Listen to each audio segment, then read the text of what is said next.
Krisha, hari ni kita berada di Ibu Negeri Selangor Shah Alam. Hari ni kita nak main Music Zoom Hunt Challenge tau. Ya betul.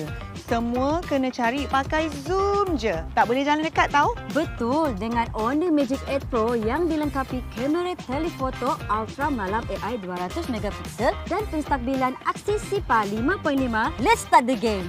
Jom, let's go. Masa muda, jangan pernah sia-siakan. Simpankan sebagai memori. Jadikan Polaroid. Guys, kalau korang nak tahu, lagu Polaroid ni dia berkisah pasal persahabatan dan memori. Dalam lagu Polaroid ni ada banyak sangat memori pasal Sakura Bear. Sebab tu, Mel pilih lirik lagu ni. Krisha, nampak tak pokok tu? Dekat pokok tu ada lirik lagu Mel tau. Tapi tulisan dia kecil gila kan? Okey. Tengok tu, nampak? Sekejap ya, kita besarkan. 10 kali zoom. 30 kali zoom. Wow. Dan 100 kali zoom. Nampak pun. Inilah magic moment kita. Okey.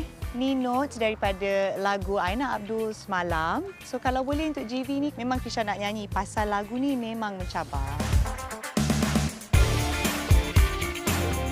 Yang Krisha tampakkan jauh hujung di sana. Dari sini memang nampak macam titik je kan?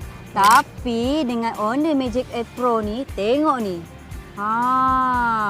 Iyalah, still sharp. Penstabilan aksi SIPA 5.5 memang buat shot steady. Every moment, magic moment.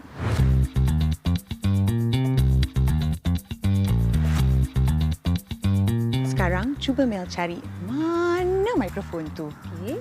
Tapi jangan risau, zoom dia tetap stabil. Pokok yang mana satu ni? Pokok tu kot. Mana dia? Mana mikrofon tu? Jumpa pun. Magic moment.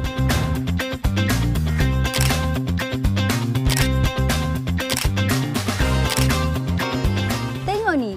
Dari lirik kecil sampai kaligrafi Masjid Biru, semua boleh nampak dengan jelas. Ya betul, tak hairanlah Honor Magic 8 Pro terpilih sebagai peralatan fotografi mudah alih pilihan sempena kempen melawat Malaysia untuk tahun 2026. Every note, every moment, Honor Magic Moment.